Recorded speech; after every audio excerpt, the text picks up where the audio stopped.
Hi, I'm Joanne from the Full Spectrum Centre Limited, an award-winning wellness and vocational training centre, and you're listening to the Full Spectrum Wellness Podcast.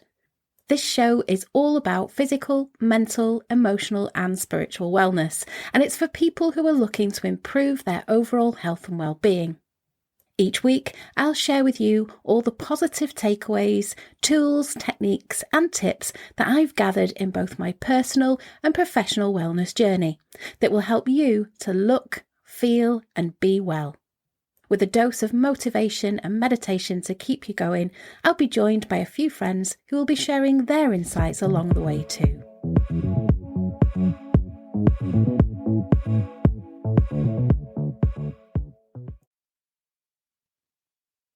Hello, I'm Joanne. Welcome to our Full Spectrum Wellness Podcast. This is episode 50, so it's a big anniversary for us. And I'm so excited that for our 50th episode, I've got my beautiful friend Toni with me. Toni is a holistic therapist, a personal trainer, a coach, a celebrant, and an empowerment warrior. I'm so excited to get into this with her. So hi, Toni. Welcome. Good morning. How are you today? How are you doing? I just asked you that. I'm not bad, thank you. Yes, I went bowling yesterday, so my shoulder's a little sore, but yeah, we're okay. Oh, bless you. Well, we won't be using your shoulder in this podcast episode. So. I want to get straight into it. I want to ask you, what does wellness mean to you? Wellness for me, I think if you look at the dictionary, it's like where mind, body and spirit are all aligned and everything's all perfect. For me, it's more having me time, if that makes sense. So if I'm out in the world peopling, or I have to do something that takes quite a lot of brain power, then I need to make sure I have scheduled me time where I can just do whatever I want. I guess it should be where you live like a balanced life. You eat healthily and balanced, you exercise every day, and you do some kind of mindfulness. Realistically, not everybody has the time to do that, do they? They have other priorities, I think. No, especially people like us that have like several thousand businesses. Exactly. So yeah, for me, wellness for me is making sure I've scheduled in me time. When I know that I'm going to be out peopling a lot or studying and using a lot of brain power. So yeah, that's wellness for me. If I don't schedule in me time, I get really anxious about whatever it is that I'm actually going out and doing, whether it's studying or whether it's meeting new people. But if I know that I've got, so say it was like a 4-day event or something where I'm going to be away, as long as I've got that 5th day to myself, or even if it's just driving home from the event or whatever, then I know I can deal with the event and I'm fine as long as I can decompress on that last day. Yes, I love that. That's so important, isn't it? Especially, like you say, when you've been peopling, it can be quite draining. I mean, yeah, it sounds awful, and I'm not a people person. I'm more of an animal person. But I think quite a few people are like that as well, just because people take your energy away from you, and they might not necessarily be doing it on purpose. But they do, and no matter how much you protect yourself, and you'll know yourself as well, no matter how much protection you put on, and you say stay grounded, and you're just like, okay, my shields are up, I'm all right, I can go out into the world, you still come back with other people's stuff. Yes, we're like sponges, we just soak it up, don't we? We do. Whereas animals don't. They're just in the moment. They don't take, do they? They just they give. Yeah I love that. That leads me nicely onto what you're passionate about in life. So clearly animals. Helping menopausal women probably is the number one thing. Since I became self-employed 7 years ago, at 46, so you can work out how old I am. I wanted to learn everything. So you mentioned about sponges. When I was at school, I wasn't very academic. I wasn't pushed to be academic. I was a grade B, C student. But since turning sort of like, especially in my 40s, I just wanted to learn everything. I've recently discovered that I'm a manager and a manifesting generator. So that makes sense. that I want to have my toes and fingers in different pies because I want to try things out and see whether I like it. If I don't, then okay, we've tried it. That's fine. Yeah. We've scratched an itch. We'll try something else. So yes, that makes total sense now. But I forgot what the question was. Sorry, what was the question about? Yes. So learning and helping menopausal women. Definitely. But I'll go more into that later on.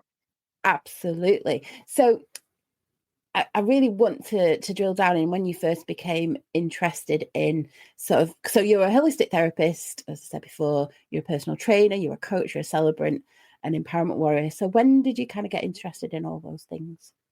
So holistic therapy I trained as a Reiki, first level Reiki about 20 odd years ago, and then did my master's about 5 years after that.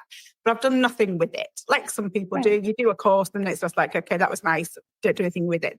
Was doing it on myself, was doing it on friends and pets that I had at the time, and that was it. And then I lost my mum 18 months ago, actually it'll be 2 years ago next month, sorry. And then last year, everything just got on top of me. So I thought, well, okay, I need more help myself. I need more healing myself. So I thought it was a great way to get healing myself because, when you're giving Reiki, you get Reiki yourself. And yeah, I really enjoyed that. So I set up a little therapy room last year alongside my PT business and another business that's now not. I used to do children's parties as well. That's whole other thing. That's a new one on me. I didn't know about that one. Yeah. Wiggles and Giggles, it was called. Me and my friend Jo used to do children's parties. But yeah, we were only getting about 6 a year, so it wasn't viable to keep going. So I've not advertised that I've stopped it, but we've just not advertised, that we're still going. So if we get the odd party, then fine. If not, then that's fine. Because we've both lost people close to us in the last 18 months. So it's just been too much to try and be all happy and jolly with the 5 and 6 year old. What are you really feeling like? Oh, I don't want to do this. But yes, I started with the holistic therapy last year. I trained again in all sorts of things. So massage, facials. I've recently done angelic Reiki, which I absolutely adore and will definitely be carrying forward. I did vitamin injections, microdermabrasion, dermaplaning, absolutely all sorts. Wow. And then I'm not saying it didn't take off, but I didn't push it that much. I think I was still grieving. I think that was the thing. Yeah. But you kind of push yourself forward, don't you? Especially when you're self-employed. I had to take time off to sort my mum's house out and stuff like that. So I needed to make the money back. So yeah, I think I kind of pushed myself a bit too much last year into doing that. And then obviously other things happened, which we'll go on to later. But yes, that's what first got me into it. So first it was the Reiki. Then last year, losing mum, wanting healing myself. So I thought this is a fantastic way of doing that. And yeah, just kind of snowballed from there, really. Wow. It's very similar journeys. I started with my Reiki and then massage followed, and reflexology and everything else. So it seems that Reiki is quite a catalyst for most people. Been quite life-changing. Yeah, it is. I remember when we did I went with my ex-husband, but he's very much like not into the woo-woo kind of stuff, whereas I am. And after we'd had it was the first day, so I think we'd had the first attunement. I remember us going into Tesco's on the way home. Other supermarkets are available. But I'd lost him in the supermarket and I was just stood there stamping my feet like a toddler. And then burst out laughing and I'm like, why the hell am I stamping my feet? I'm laughing my head off. It was just, it was definitely life-changing. Definitely. Yeah. Absolutely. So that leads us nicely onto, I want to know about your wellness journey. I know you mentioned that you've had some challenges. So what are some of the challenges you faced, particularly recently? Yeah, so I had breast cancer, diagnosed on the 3rd of January. I had to wait all over Christmas for the result from the biopsy. So that wasn't a particularly nice time. We didn't talk about it, just me, my brother and his girlfriend. It was just kind of like, that's the elephant in the room. Until we know what's going on, we won't talk about it. And that's kind of how our family's been, unfortunately. But yeah, so that was the challenge this year. I had an operation at the end of January. I had the lumpectomy and lymph node removal. Couldn't think of the name then. Menopause brain. Lymph node removal and then radiotherapy in April. So yeah, the therapy room has closed while I've been going through that. I've done the odd PT session with clients. My classes are now back up and running. Good. But yeah, I'm only working sort of 3 days a week at the minute while I continue to heal. Yeah. It's not so much that I've got like wounds and things, because I have obviously, but they're fine. It's more fatigue for me from the radiotherapy. I forget because there's no sort of like pain or sign there. So I'll go off and do something like moving the stuff into the new therapy room in your centre. And then the next day I'm absolutely shattered. And I'm like, but why? That's just a normal thing. I should be able to do that. And it can be quite frustrating at times. So it's kind of learning and being nice to myself while I'm still trying to figure out how much I can do and what I can't, and then resting when I need to. It's really early days, isn't it? You only very recently, in real terms, finished your treatment. So yeah, it is. I'm quite impatient and stubborn. But you're so like me. Definitely, and I'm definitely like my mum as well. She was very stubborn. I'm not quite as bad as her, but yeah. But I just kind of I want to get back to how I was, but I'm trying to change my mindset because you're never going to be the same as you were before. Yeah. You know, if there's a new you now, you're always going to be affected by this, and not necessarily in like fatigue or your other things, but your mindset is always going to be, oh yeah, okay, I've got a little scar there, I've got one under my arm, and just a constant reminder that you have fought that battle. Yes. And what I'm trying not to come to terms with, but trying not to fixate on, is the possibility that it could come back. Yeah. I don't think it's going to come back. In my head, this is my cancer experience, and that's all I'm going to have. Yeah. I'm not going to have any more. That was it. And in a way, I'm quite pleased that it was me, and I'm hoping my brother doesn't get it because he wouldn't cope with it as well as I have. Yeah. He has massive mental health issues, and he would spiral, definitely. Yeah.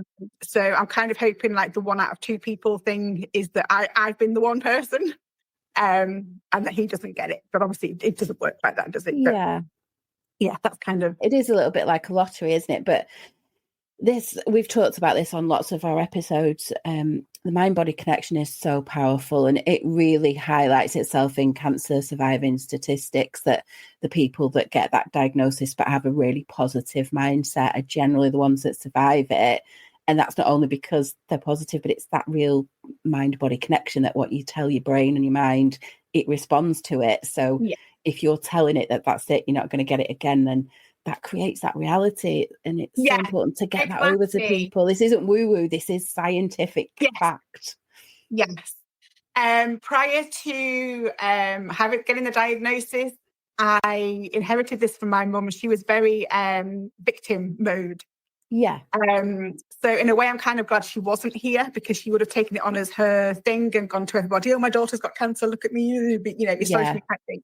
So I kind of expected myself to go that way. And when I actually got the diagnosis, I didn't. I went completely the opposite direction, which is fantastic. Yeah. I was very much in, okay, I've got this diagnosis now. I know what it is. I can deal with it. What do I need to put in place to be able to go forward and actually fight this? Rather than just going, oh my God, I've got cancer, look at me. So I was quite proud of that, but not going down that route. And it's carried on throughout the year, as you possibly have seen, that I'm now doing all sorts of crazy things.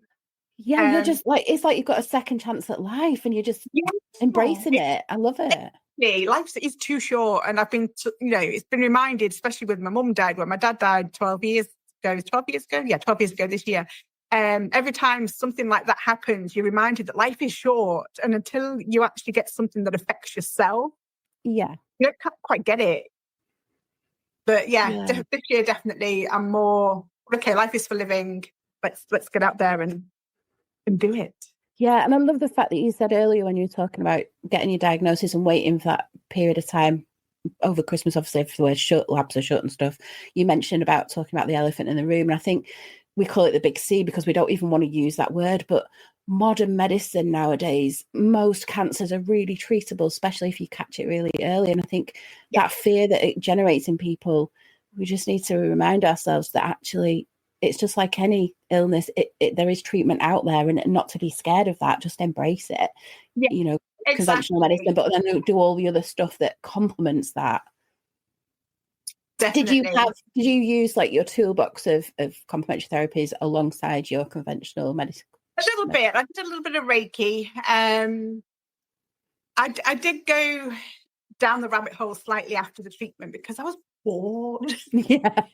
4 weeks of not being able to drive, and I was sat at home. And the first couple of weeks, it's just like anything that I can watch. I used to road truckers on repeat, serial killer documentaries because that's my thing.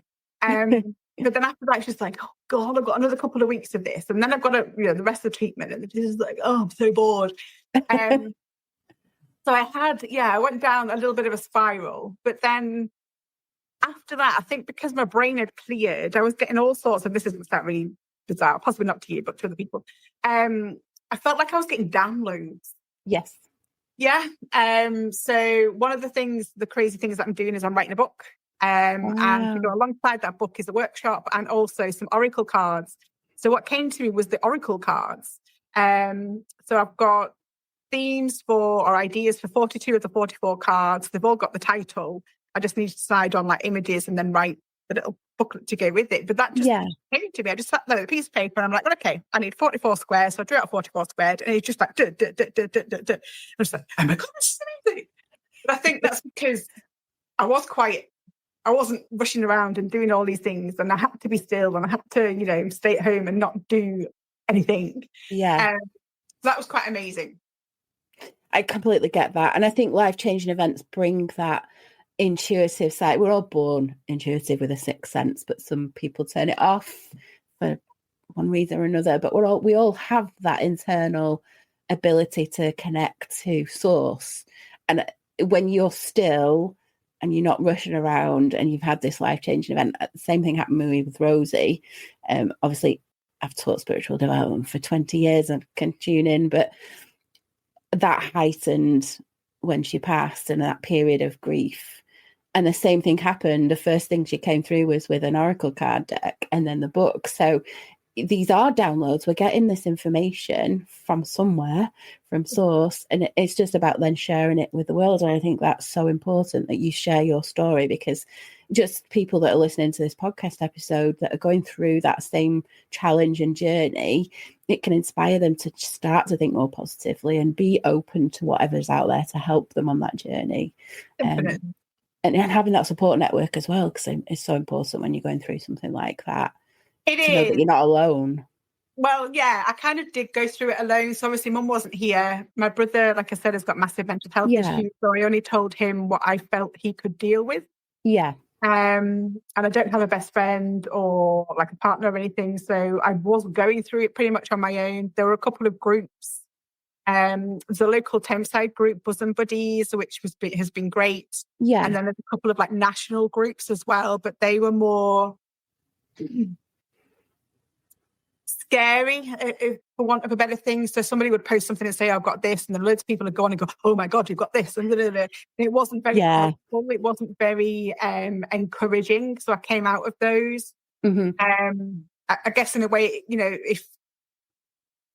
if you've got the diagnosis but don't quite know what to expect, it can be a good source of information. Yeah. But the scary, like scare tactics type thing, I mean, I'm sure that wasn't what they were doing, but yeah, it wasn't for me. Again, it's that going back to mind-body connection, isn't it? Like attracts like. If one person's thinking negatively about it, that travels very fast. Yeah. And everyone gets into that and soaks that up and then has that attitude and approach. So it's all about mindset and again, isn't it? Yeah. I want to dive into your journey. So I mentioned before you do lots of different things. You like me, businesses coming out of your ears because we're so passionate about what we want to do. So you've got Willow Holistic Therapy, which is your holistic therapies. You've obviously got your Steel Fitness Lifestyle and Nutrition Coach. That's your personal that PT stuff. And then you've recently, this is so exciting, Willow Flower Ceremonies and Embers and Arrows, which I love those names. So I want to know about that journey to becoming all those things and setting up those businesses. So the celebrant thing with Willow Flower Ceremonies, I actually started a celebrant course in 2016, which was just 2 years after my dad died, and it was a funeral and weddings one, and it was just too much. I couldn't deal with it. Because it was too soon. My dad unfortunately committed suicide, so I couldn't deal with it. But then again, sort of earlier this year, I thought, you know what, let's tap back into that again. I want to do the fun stuff, the nice stuff, the happy stuff, the wedding type thing. And unfortunately, that course is now defunct. I couldn't go back into it. So I've signed up with somebody else just to do the wedding side. But it means that I can do hand fastings, and I can do naming ceremonies. There's all sorts of things you can use it for. So hand fasting, weddings, naming ceremonies. I'm creating my own divorce ceremonies so that I can combine the two. Yeah, and croning ceremonies, so we can celebrate women becoming of age. Yes. You know, younger children, or not children, but teenagers get, sweet 16. In my day, it was like just 18. Didn't have a sweet 16. But that was like your coming of age thing. And then, you know, you get married, you have babies and all that kind of stuff. But there's nothing for the older lady. You know, for me, we have 3 phases. So you have maiden, mother, crone. And when you hit kind of perimenopause, menopause stage, my age, you're moving into the crone stage. And I want to be able to celebrate that. That's something to be celebrated, I feel. It's not something to be afraid of. You know, you're stepping into your power. This is your, and I can't swear, but this is your like effort time. You know what I mean? Yes. You don't care anymore. You just do not care anymore. You've gone through life. You've, people pleaser. You've done, X, Y, and Z for people and not put yourself first. Whereas now I think this is the time. This is your time. You know, and it needs celebrating. So I want to do croning ceremonies, which is where the book came in, because that's going to be about creating your own croning ceremony and stepping into your power, and then a workshop to go along with that, and then the oracle cards. So that was the flower ceremonies thing. And then I went to an event. When did I go? Was it last November, I think it was, where they did an arrow break with your throat, and that was just that was amazing. And as soon as we'd finished, was it scary? It was. And because I went last or near the end, I was even more nervous. Initially, I was you'd work yourself watching everybody. Yeah, but then I was just like, oh my god, okay, it's my turn. But we went through a lovely meditation, which is what I'm going to do as well, to kind of help you figure out what your fears are, and then what it feels like to shed them and let them go. So we had to write a word or several words on the arrow. So I just wrote loads. And then we read it out as we were about to go for it. And it was because it's on the the fleshy part of your throat. It's not like your random, so it doesn't hurt, but obviously it's still scary. She's like, oh my god, I've got an arrow on my throat, what's going to happen? But then when it snapped in half, I'm just like, that's amazing. Was it quite a release when that happened? It was very surreal, if that's the right word. It was powerful. So as soon as I'd sat down, they were still doing the last couple of people. I messaged you and said, where did you learn to do that? Because I need to know how to do that. That is amazing. So June, I think it was, I went to Preston.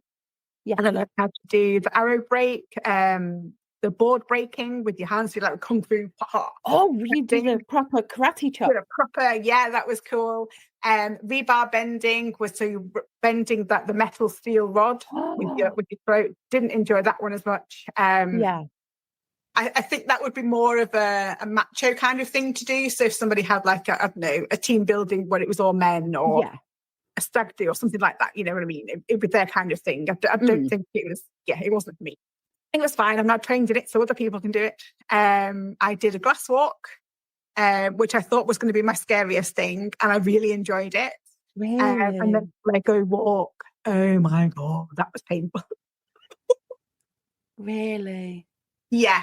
So the glass walk, there's no trick to it. It is actual proper glass. It's and you're walking on it? You're walking on the glass, yeah. Did you cut yourself? But it's been prepared in such a way. No, I didn't cut myself. So there's no... it's a small splinters of glass that actually cut you. So the actual big chunks are fine. Okay. Yeah. And you're walking on like a thickness of it so that the pressure isn't on one single piece. It's on quite a few pieces, and you walk quite slowly. Okay. So we did that. That was great, and I felt amazing afterwards. And then the Lego one, as soon as I put my first foot on, I was like, oh my god, that hurts. I've stood on a piece of Lego. That really hurts. Yeah. But the idea with the Lego is that so that children can do something as well, because it's empowering for them. you've got to be over 12 to do the glass walk and have a parent with you. But if it's something like a fundraiser for a scout group or something like that, kids can do that because it's just Lego. They're not going to hurt themselves, but it's painful. So they can get sponsored to walk on this 5-foot length of Lego, and because people know how painful it is, they'll sponsor them, which would be great. But yeah, since then I've also signed up to do firewalking in September. That's the 4-day course. And you'll be able to do that with people. I'll be able to do that with people. Yeah. Yeah, so she goes over things that I've already trained in, so like the arrows and things, but she gives us more information, different ways of doing it. And she's like an empowerment coach, so she will teach us how to coach people in the same way. And then we get to do a public fire walk so that we can have professional photos taken of us. We actually get to set one up, so from start to finish. Rather than just being shown how to do it and walk on it yourself, you actually get to do one for other people. For the public, so you know how it feels, how stressful it is, what you need to look out for, that kind of stuff. Because sometimes you just get taught how to do things, and until you actually do it, you don't realize whether you like it, or how scary it is, what you actually need to think about, how organised you need to be. So it should be quite interesting. End of September, that is. So yeah. How exciting! That reminds me of, so I would imagine that. Obviously it's going to be hot, but again, it's mind over matter, isn't it? Yeah. But I can remember when I was an optician before I was a therapist, and when I my very first job in the opticians, it was the old Dolland and Aitchison. My first patient or client was a fire eater, so he did kids' parties where he would do the fire eating. And I can't remember exactly how he explained it, but he said it was a cold flame, so they put something in their mouth. Yeah. Actually, it goes in, you think it's going to burn your mouth, it's going to be hot, but he was explaining it's a cold flame. So I wonder if the firewalking is a similar thing, where because you think it's I have no idea. I will let you know. You have to let us know. I'm fascinated how people don't burn their feet when they walk over it. But... Yeah, I know it's cold. So it's embers that you're walking on, hence the name Embers and Arrows. So it's not actually flame, but I know it's about 400 degrees still. But what the mindset thing about going around it or actually walking on it, obviously I don't know because I haven't done one yet. I have been invited to one on the 6th of September, a full moon fire walk, with the same lady that I'm going to be training with, so that'd be quite interesting. So yeah, I'll let you know how it goes. To update, let us know. I will. I want to ask you how you de-stress. How do I de-stress? It used to be the gym. So when I worked in an office, I would finish work at 4:00 and head straight to the gym because I hated that office. Yeah. And that was my release. But at the minute, because I'm still healing and I can't lift as much as I used to, it's frustrating. So I'm kind of avoiding it slightly. So I'm doing a bit of yoga. I listen to music.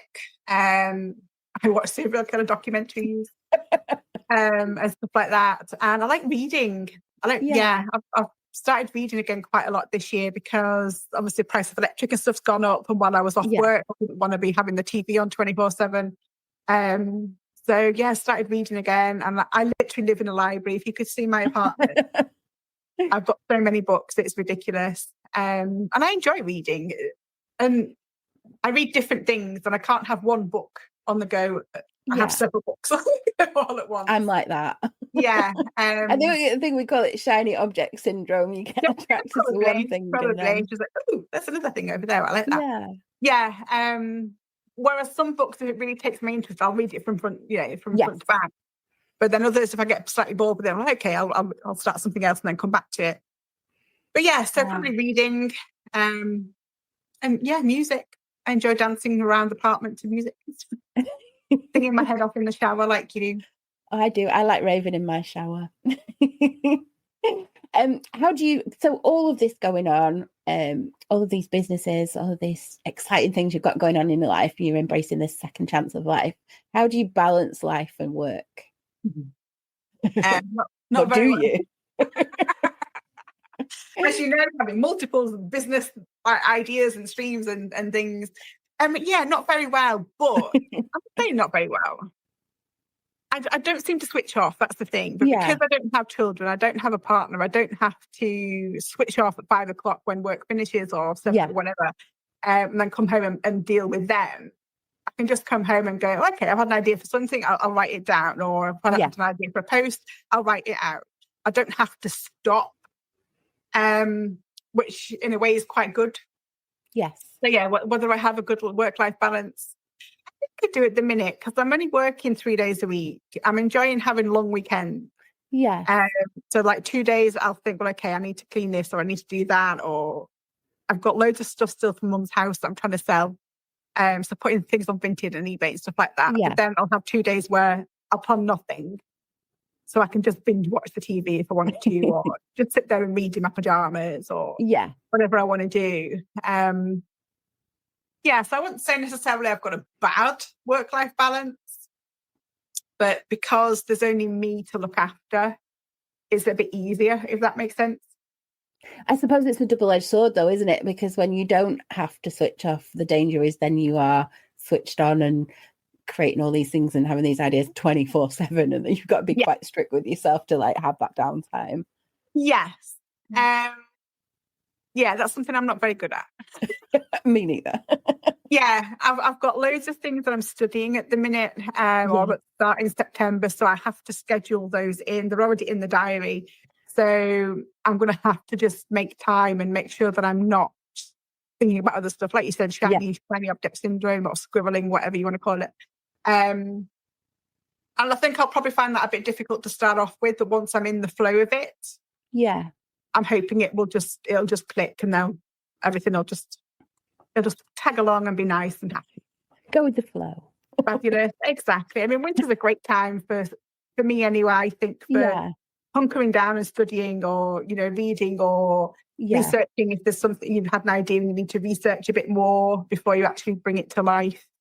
I am a winter person. I like cozy, like the windows open with like a blanket on, and I prefer autumn and winter to spring and summer. Me too. I can't deal with especially this heat. I'm melting in this heat. I'm glad it's cooled down this week. I'm definitely not a summer person. Autumn, winter, spring, and then summer if we have to have it. What does your daily self-care routine look like? If we daily self-care. So I have a really good self-care skincare routine. Yes. I always make sure I cleanse, tone, moisturize, bob on a bit of serum, do my eye cream and stuff. And just like I said before, just making sure I've got pockets of time where it's just for me. Yes. I'm not an early bird, but I'm not like a late night person either, night owl. I'm kind of in the middle, but I'm erring more towards trying to get up a bit earlier so that I have longer to chill before I have to go to work. Yeah. So I like to have a couple of hours in the morning when I've done my skincare. I'll have my my lemon and hot lemon and honey first, and then I'll have my hot chocolate, because that's my treat for the day. And either read a little bit if I want to, or do some oracle cards, or just chill and not have to think, well, okay, I've got to do the X, Y, and Z before I go to work today, and I need to go and pick up this, and I've got to go and drop that off. So I'm kind of learning to do that at the minute, which I'm quite enjoying. I am a snoozer. I do like to press the snooze alarm. So sometimes I annoy myself when I snooze too long. I don't have a nice 2 hours or whatever in the morning just to chill. But we'll get there. So finding the fine balance. I like, depends how I've slept. If I've not slept very well, then I'll snooze. If I feel okay, or if I wake up before the alarm goes off, then I'm up and I'm just like, okay, let's do this. But I'm definitely not a leap out of bed and let's get going straight away type person. I need time to wake up. Me too. What would you say are the most important lessons you've learned in life so far? If I could go back in time, not to be a people pleaser. I know that's easier said than done. Yeah. And make myself a priority. When I was married, it was quite a narcissistic relationship. He was an alcoholic. So I kind of shrunk myself down so that I wasn't in the conflict zone, if that makes sense. Yeah. My parents were both, mother definitely narcissistic, but they were both Leos, so they both had very strong opinions and things. So I kind of grew up with that as well. And then obviously they say you marry your dad, don't they? Yeah, he was also a Leo. Ex-husband was also a Leo. So so I just kind of carried on that pattern. And until I left there, I didn't realise what I was doing. Yeah, to make myself a priority. So I left when I was 36. And we'd been married for 8 years, together for 12 years. And that was huge for me. It took me a good couple of years to pluck up the courage to actually go. Yeah. So yeah, that was a big thing. And to know that you have power, you are strong. Again, if I could go back, I'd probably say I'd probably hit the gym sooner, because I really enjoyed it when I started in my sort of early 40s.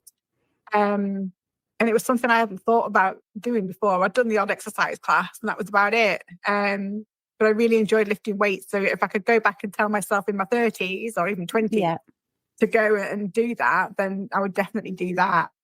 But yeah, I think, like we've said already, life's too short. Live it. If you're not happy with your job, find another one, or start taking steps to move to your ideal job, whether it's a course or finding somebody that already does that job and asking them loads of questions. How do you get into it? Do you like it? What are the pros and cons? To see if it's right for you before you take that big leap. Yeah. If you're not happy in a relationship, sit down and talk about it, because they might not be happy either. Or, leave. Yeah. if that's the case. Then just leave, make plans to go. You have a choice. That's the thing. I know some situations are easier than others. Yeah. But you still have a choice. And your choice is to ask for help or just go make that exit. Same with your body. If there's something about your body that you don't like, and I get it, we're programmed by society that we should look a certain way, we should behave a certain way, but that's the patriarchy. That's not how we are. That's another thing I'm passionate about. I hate the patriarchy. We're in power all the way, definitely. Yes. That's why you're an empowerment warrior. Exactly. That is a good point, actually. But yeah, just to not be quietened down by society and find your voice, and don't be afraid to use it. Even if you get shot down, still come back and, you've got that power. You have that right, as much as anybody else has. So just voice it and be you, be your best you, be your most authentic you. One thing I don't like on Facebook, and I know quite a few people do it, especially ones with business, they only post the good stuff. Yeah. Whereas if you follow me, I post everything. I don't care. I'll have a rant on there. I'll moan about something, even if it's trivial. Because to me, I'd rather be authentic and relatable than somebody thinking, oh, your life's perfect. Nothing's ever perfect. Exactly. It's not. And that's what winds me up sometimes about people that I follow as well, that, okay, yeah, that is fantastic. I'm happy for you. That's amazing. But all you're posting is the good stuff. I want to know you. I want to get to know you as a person. Yeah. And what makes you tick, and how you've overcome things. Because again, it makes you more relatable, but also there could be somebody there that's thinking, actually, I'm in that situation right now. I don't know where to go for help, but you've just said, you did X, Y, and Z. That's a really good idea. I'm going to start there.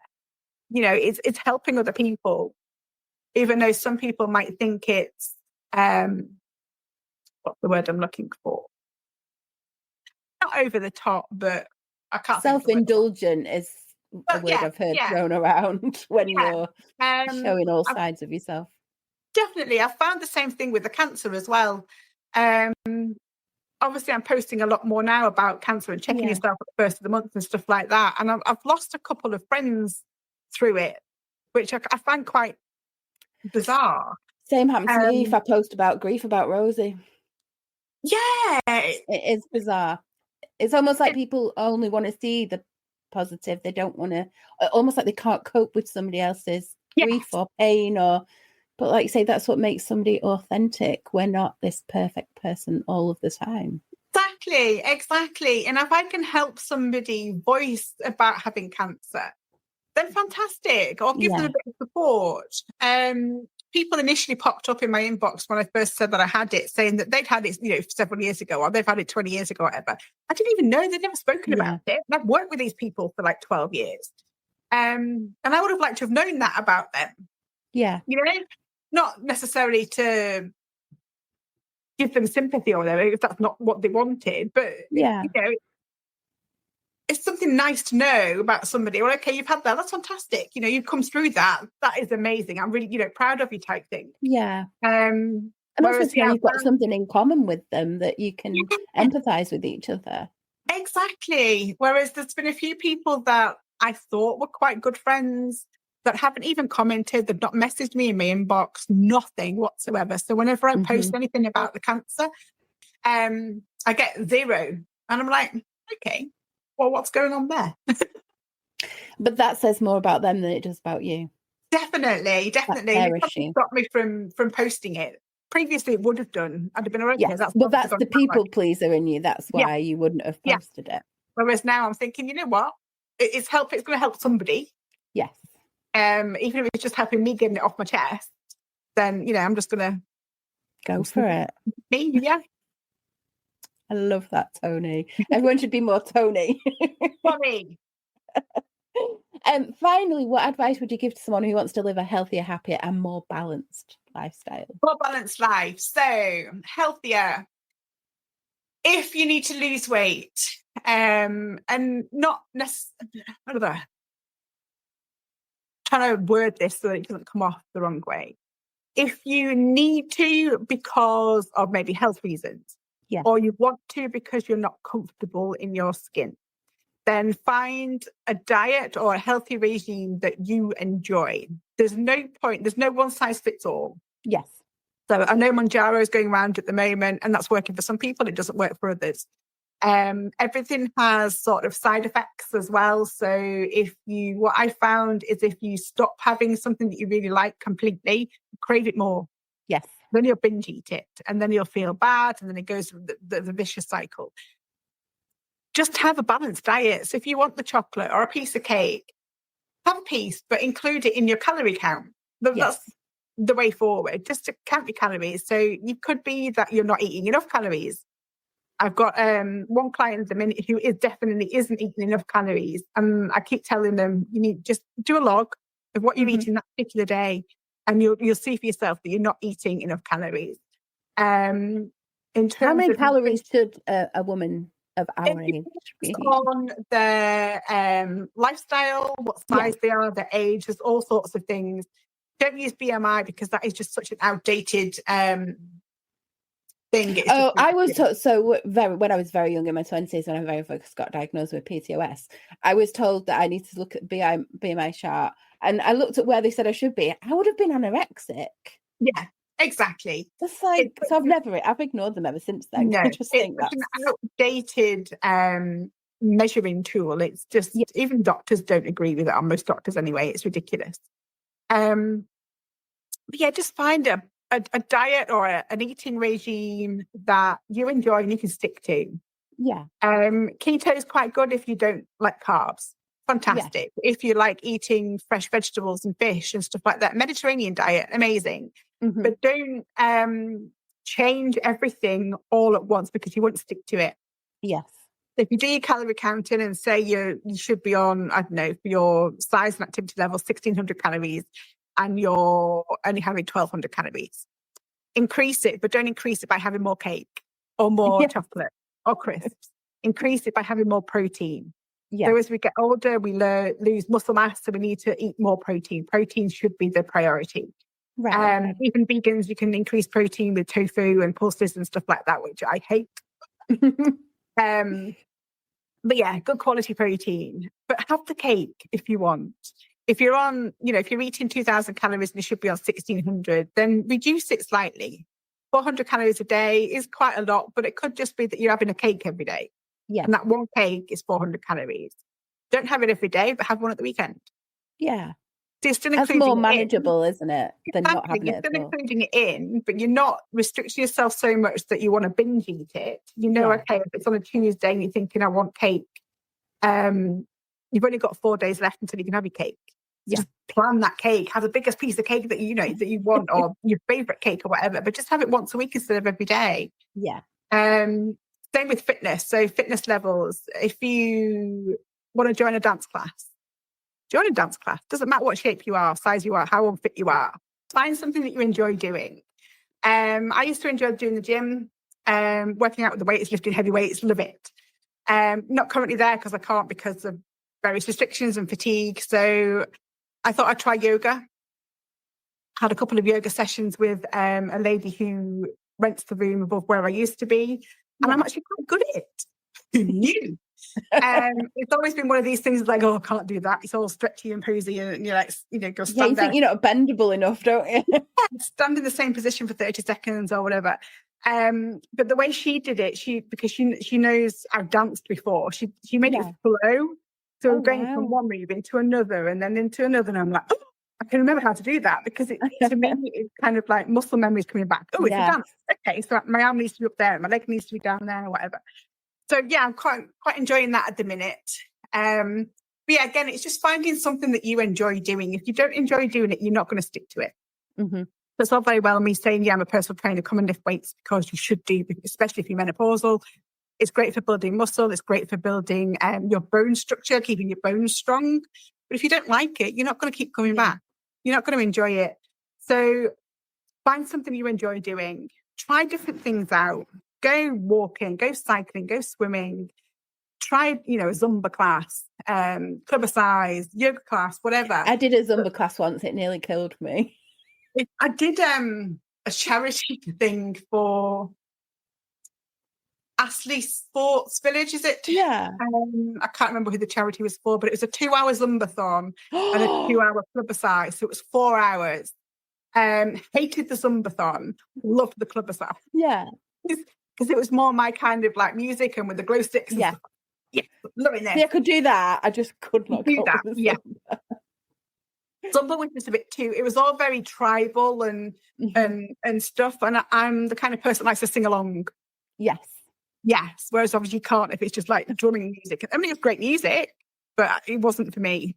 So that with fitness, finding something that you enjoy doing so that you stick to it. We've done health and nutrition. What was the other one? So living a healthier, happier, and more living balanced. a healthy lifestyle. We've kind of covered this already. If you're not happy, do something about it.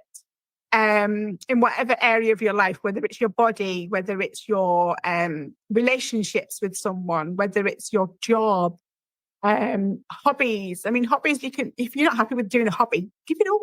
Yeah. Just because you've maybe done it for 12 years and you're in a team or a league or whatever, if you're not enjoying it, stop. Mm-hmm. Another thing about your body, it took me a good 40 years, I reckon, to love my body. Mm-hmm. And that's another thing I'm passionate about, getting other women to love themselves how they are. Yeah. You don't have to be where you want to be to love yourself now, if that makes sense. So I'm still, I've put on some weight. I'm still a curvy lady, and I would like to get back to being a 14 again, size 14. That would be my ideal. But I love myself now because my body carries me every single day. It does my work. It helps me do my work. It helps me do the yoga. It helps me be me. And I personally believe that, I believe it's probably the wrong word, but if you hate on yourself, you're just adding more. The world can hate us. Patriarchy most definitely hates strong women. Why hate your body? Your body's you. That is, you only get one of it. It could be damaged. It could be, you've got limbs missing. It could be that you've got scars. You've got stretch marks. It could be that you're carrying an extra 100 pounds or whatever. It doesn't matter. It's you. Love you first, and then everything else will fall into place. So find something you enjoy doing because you're more likely to stick to it. You're going to go back to it, and you will continue to do it. And continuity is the key. Consistency is the key. Same with diet, same with anything. Consistency over long term. If you have a slip up and you have the cake on a Wednesday and a Saturday, it doesn't matter. It's one day. Don't let that one day ruin it and go back to the usual kind of cycle of, well, okay, I'll start again on Monday.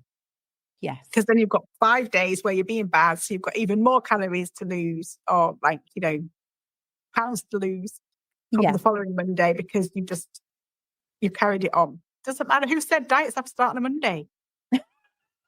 No, I love that. Where did that come from? Same as like starting again. Why do you have to wait until New Year? If you think, well, okay, my life's going to pop right now, I'm going to start again tomorrow. Let's start tomorrow. I'm not going to wait 4 months until the new year and think, well, okay, I'll start then. Every day is a new day. It is, exactly. And every day we get to wake up. We should be grateful for that. We should be happy that we're still here. Yeah. We might be having the crappiest day ever, but we're alive. Absolutely. Thank you so much for joining us today, Toni. You've shared just some amazing stuff. So if you want to get in touch with Toni, you can find her at Willow Holistic Therapy, Willow Flower Ceremonies, Embers and Arrows, or Steel Fitness, Lifestyle and Nutrition. So please look her up, follow her on social media, and I hope you've taken inspiration from her sharing her journey. Thank you so much, Toni. We'll speak to you again very soon. Let us know about the firewalking. I'm so intrigued about that.